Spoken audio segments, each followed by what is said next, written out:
Ça détruit des familles. Puis je pense sincèrement que c'est ça le but. Donc, autrement dit, créer du conflit puis des tensions sociales en lien avec ça au nom d'une ouverture d'esprit aux différentes identités.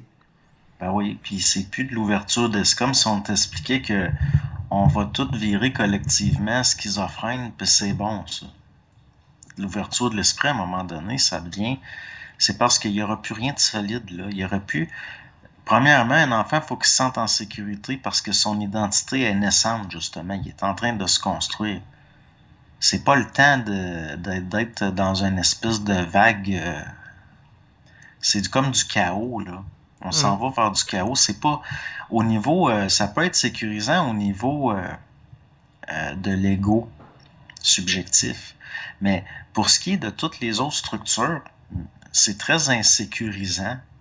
Au niveau inconscient, c'est très insécurisant, dans le sens que il va y avoir de l'angoisse puis de l'anxiété de plus en plus, puis les gens sauront pas d'où ça vient. Puis là, après, ça va être quoi de prendre des pilules? Ben oui, ben des antidépresseurs puis autres substances, puis c'est le lobby pharmaceutique qui va s'enrichir de tout ça, en plus de s'enrichir en vendant des hormones, là, que ce soit masculines ou féminines, pour les gens qui veulent changer d'identité. Et si tu regardes là, des familles plus aisées, de des milieux beaucoup plus aisés, comme par exemple, si tu prends comme je sais pas moi, des gens de la haute société de New York, par exemple, comme le père de Trump qui a envoyé son fils à l'académie militaire, par exemple, ou des gens, des bien nantis qui envoient leurs enfants dans des écoles privées, puis il y en a bien moins de ces folies-là. Là. Comment ça, donc?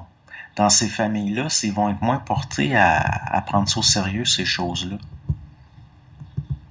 Puis les enfants vont être plus activement portés à se conformer à quelque chose de plus, un petit peu plus traditionnel au niveau de leur famille. Il y a un nom à préserver, puis il y a de l'argent qui va venir en conséquence selon les testaments. Ça, Mhm. c'est des castes qui se perpétuent, puis qui vont rester solides, puis qui vont continuer à dominer. C'est sûr, c'est des lois naturelles. Tandis que du monde qui vont avoir été dans des familles que il y a pas de mère, puis il y a pas de mère, il y a pas de père dans le fond. Pourquoi? Parce qu'ils sont tout croches, puis ils sont dans la drogue ou sont séparés, puis l'enfant il est barouetté, puis finalement il finit, il est élevé par des psychoéducateurs, puis par des travailleurs sociaux, puis ça va faire des tout croches, ils n'auront pas le choix, eux autres, d'être les esclaves de les mieux nantis. C'est certain. Puis ça va amplifier ça. Au- Moi, ça, j'en reviens pas parce que au niveau ces idéologies-là, on va prétendre, c'est comme plus qu'on met de l'avant les droits des animaux, moins on respecte les droits humains. Plus on met de l'avant l'égalité des sexes, moins c'est une bonne chose pour les femmes, notamment dans la compétition sportive, puis même dans le monde du Il y a tout travail, le dans temps le des fond. effets paradoxaux à C'est ça. tout le temps le contraire, ça veut dire c'est ça qui était voulu. Mais c'est pas la masse. On nous dit qu'on est dans des démocraties puis que c'est la masse qui décide. C'est pas vrai. La masse est conditionnée à penser qu'elle décide. C'est tout. Exactement.